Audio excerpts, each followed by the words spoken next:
Hey y'all, I'm Rylan. Welcome to my channel.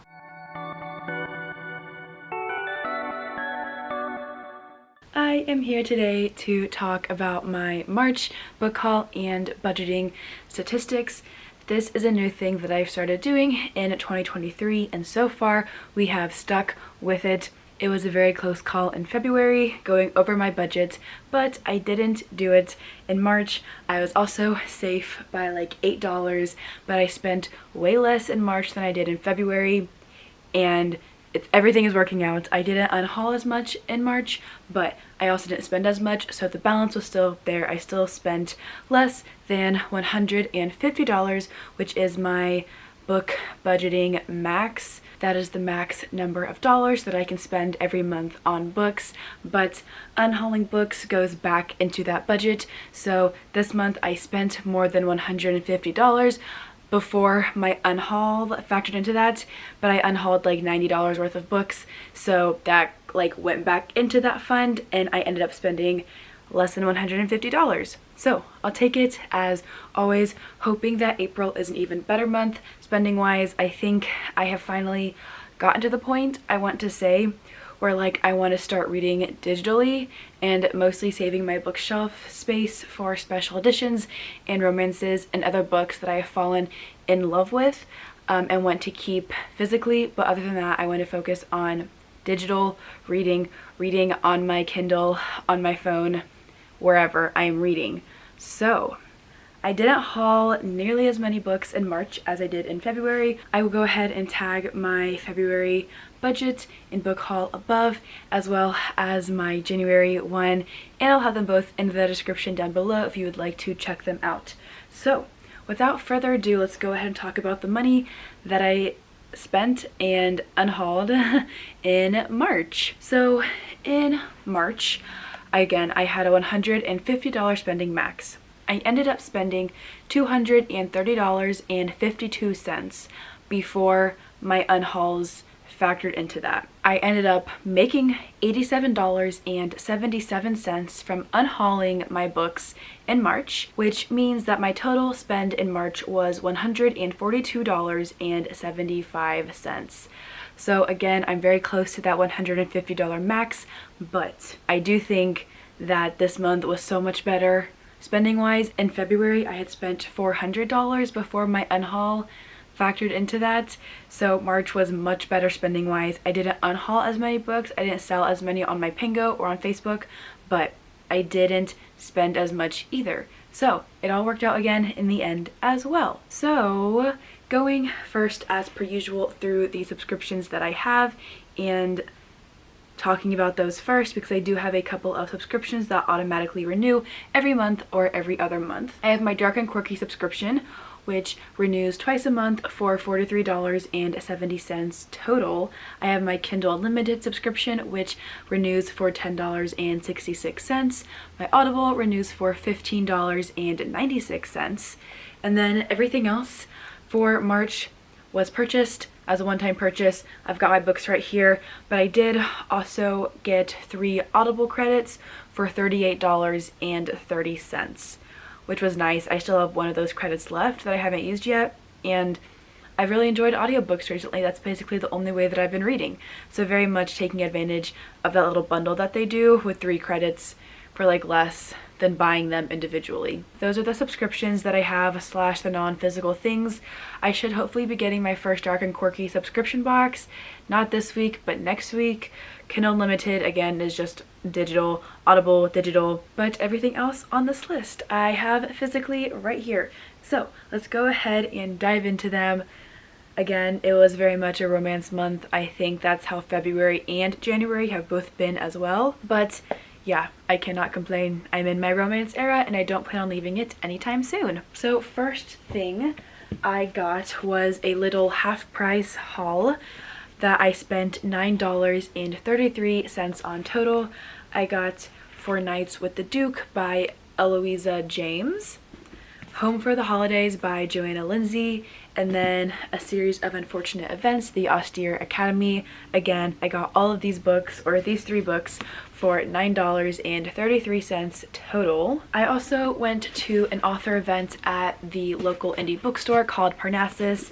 Dana Schwartz was coming and she signed this copy of Immortality, which is the second book in the Anatomy duet.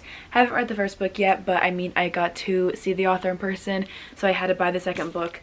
But I got Immortality and Never Never by Colleen Hoover and Taryn Fisher for $41.05. Haven't read this one yet either, Never Never, but I do want to read it. It sounds very interesting and intriguing, and I'm very much a Colleen Hoover stan, so I got it. But yes, I got these 2 books as well. Next, I purchased a book on Amazon. They sent me the wrong cover, so I requested a refund. I was going to return the book and just read it on my Kindle, but they let me keep the book as well as gave me a refund. So I basically got Pretty and Reckless by Charity Farrell for free. This is a forbidden romance, ex-psychiatrist and patient, and yeah, it sounds really good. So I got this one in March as well for $0 in the end because I got my full refund back. The next book I kind of got spur of the moment. I did purchase it for a reason. It has to do with our book club later this year, but there was a Patreon edition of this book on Pingo for $24.35. So I snatched it up before it was sold. That book was Eat You Alive by Eden O'Neill. This is a new adult spicy romance, beautiful hardback, special edition. It's not signed by the author, but it is an exclusive edition to her Patreon. So I was like, it's 20 bucks, I'll take it, plus shipping. Got this one for $24.35. I also hopped on the LJ Shen and Parker S. Huntington train. I do have one of Parker S. Huntington's books already. I haven't read it yet, but I do have it. But I guess there was a sale on this edition of the paperback or something like that, and I feel like I saw that it wasn't going to be available forever, so I went ahead and got it because it was $10.91. But I got My Dark Romeo. This is a forced proximity, I think it's a marriage of convenience or arranged marriage. I've heard really good things about this one specifically, but also about these 2 authors. I've read a couple of things by LJ Shen and have really enjoyed them, so I do have high hopes for this. I'm hoping that it's really good. But I heard, I guess, I don't know, I saw on somebody's Instagram that this one wouldn't be available forever, or it wouldn't be available at this cost for forever. So I went ahead and grabbed it again for $10.91. I also bought A Little Life for $10 even, but I was very silly and I already have a copy of it just back home. So I've already unhauled the copy that I just bought in favor of the UK edition that I have back home. So that was silly of me, but I unhauled it yesterday. It is early April, so that's already gone. It's in my April budget unhaul thing, so don't have that one anymore, but I did buy it in March for $10. And yeah, that one was on me, but it's fine. We're doing great. I have 2 more bundles, both of which I purchased like as their bundles together, but the first set hasn't come in yet. I did buy 2 books by Monica Murphy from Book Depository for $23.26. For 2 books by this specific author, I feel like it's pretty cheap because on the US Amazon site, they're definitely more expensive to get together. So I got A Million Kisses in Your Lifetime and Things I Wanted to Say from Book Depository, and those will hopefully come in the mail this week. I know that they've shipped, hopefully they'll be here soon, but I am very excited to read these 2. The hype is so there with these ones, and when I saw that they were on Book Depository for cheaper than like getting them in the US, I was like, yes, please. And then the last bundle that I have, I spent $3 on. Amazing. We love to see it. These were all clearance books at half price. They're all historical romances as well. Not that I've read an HR in a minute, but I do plan to get back into them soon. I got A Duchess by Midnight for $1. I got Daring in the Duke for $1. And then 9 Rules to Break When Romancing a Rake for $1. So I got 5 historical romances this month for $5. all of the HRs that I got were on clearance at half price, so I went ahead and grabbed them. I've heard of these authors before. I've read from, I don't know if I've read anything by these authors yet, but I have seen them around, I have heard of them, so I was very excited, oh gosh, to find all of these for pretty cheap. So I got, yeah, these 5 books for $5 this month, which is so exciting. And then paired with everything else that I bought, and then like adding in the things that I unhauled, I spent $142.75 with my subscriptions and things like that included as well. So really not a bad month. I had a lot more control this month than I did in February, so I'll take it. Again, if you want to watch my February book budget and book haul, feel free to. Definitely spent a lot, and there's a lot of books to go through in that video, but I didn't spend more than $150, so it's fine. Hopefully we stick on that trend for the rest of the year.